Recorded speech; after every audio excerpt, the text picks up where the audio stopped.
आदाब दोस्तों, Berlin present time Germany की कैपिटल है, लेकिन कुछ साल पहले Germany east and west Germany में डिवाइडेड था एक दीवार की वजह से।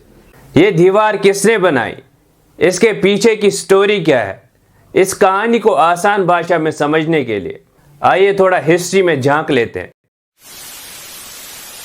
दोस्तों, वर्ल्ड वॉर II के बाद जर्मनी 4 पार्ट्स में डिवाइड हुआ और ये 4 पार्ट्स में कैसे डिवाइड हुआ अगले 1 मिनट में ये सब क्लियर हो जाएगा। दोस्तों, वर्ल्ड वॉर II का जो इमीडिएट रीजन था वो हिटलर के अंडर जर्मनी का पोलैंड पर कब्जा करना था।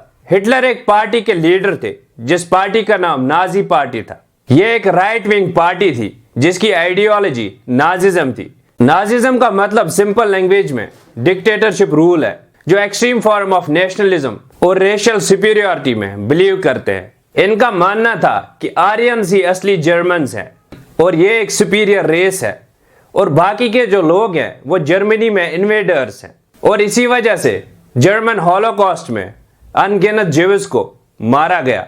हिटलर की पार्टी का एजेंडा था नाजी आइडियोलॉजी को एक्सपेंड करना और इसीलिए उन्होंने पोलैंड पर कब्जा कर लिया।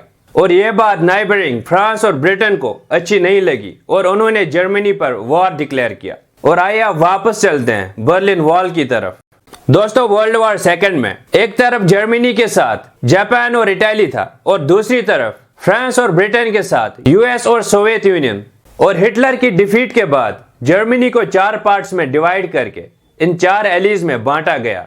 और जर्मनी को डिवाइड करने के साथ साथ इसकी जो कैपिटल है बर्लिन, इसको भी 4 पार्ट्स में डिवाइड किया गया। और जो सोवियत यूनियन वाला पार्ट है वो ईस्ट बर्लिन बन गया। जो बाकी 3 एलीज ब्रिटेन, फ्रांस और यूएस के अंडर था वो वेस्ट बर्लिन बन गया। और ये जर्मनी और इसकी कैपिटल बर्लिन का बंटवारा 1945 के पोस्टडेम कॉन्फ्रेंस में हुआ। और यहां से बर्लिन वॉल की कहानी अगले 2 मिनट में खत्म होने के लिए शुरू हो जाती है। दोस्तों, वर्ल्ड वॉर II और हिटलर की डिफीट के बाद world 2 blocks east and west में डिवाइड हुआ और 2 आइडियोलॉजिकली अलग अलग सुपर पावर्स इमर्ज हो गए। ईस्टर्न ब्लॉक में सोवियत यूनियन के अंडर कम्युनिस्ट गवर्नमेंट थी और वेस्टर्न ब्लॉक में कैपिटलिस्ट सिस्टम था। दोस्तों, कम्युनिज्म और कैपिटलिज्म को डिटेल में समझने के लिए हम अलग से एक वीडियो लाएंगे, लेकिन यहाँ पर आसान भाषा में समझने के लिए कम्युनिस्ट रिजीम में आपकी लाइफ चॉइसेस सरकार डिसाइड करती है और कैपिटलिस्ट सिस्टम में आप अपनी लाइफ चॉइसेस खुद डिसाइड करते हो। और अब ये आइडियोलॉजी के लिए अलग अलग ब्लॉक्स एक दूसरे की आइडियोलॉजी को एक दूसरे के एरिया में इंपोज करने लगे, जिसको हम कोल्ड वॉर के नाम से जानते हैं। और इसी वजह से अपनी आइडियोलॉजी को प्रोटेक्ट करने के लिए सोवियत यूनियन के अंडर ईस्ट जर्मन गवर्नमेंट ने एक ऐसी दीवार बना डाली जिसको पार करने की कोशिश में सैकड़ों लोग मौत के मुंह में चले गए। और इस वॉल ने ईस्ट एंड वेस्ट जर्मनी को अगले 28 साल तक डिवाइड करके रखा। आइए अब इस वॉल के बारे में कुछ हैरान करने वाले फैक्ट्स जान लेते हैं। दोस्तों, बर्लिन वॉल एक्चुअल में 2 पैरेलल वॉल्स थी और इनके बीच के एरिया को डेथ ट्रैप कहा जाता था। यह दीवार 155 किलोमीटर लंबी और 13 फीट ऊंची थी और 24 घंटे ईस्ट जर्मन फोर्सेस की सर्वेलेंस में रहती थी। और कहा जाता है कि 1961 से 1990 तक एटलीस्ट 5000 लोग बर्लिन वॉल को क्रॉस करके वेस्ट बर्लिन चले गए और इस प्रोसेस में एटलीस्ट 150 लोगों की मौत हो गई।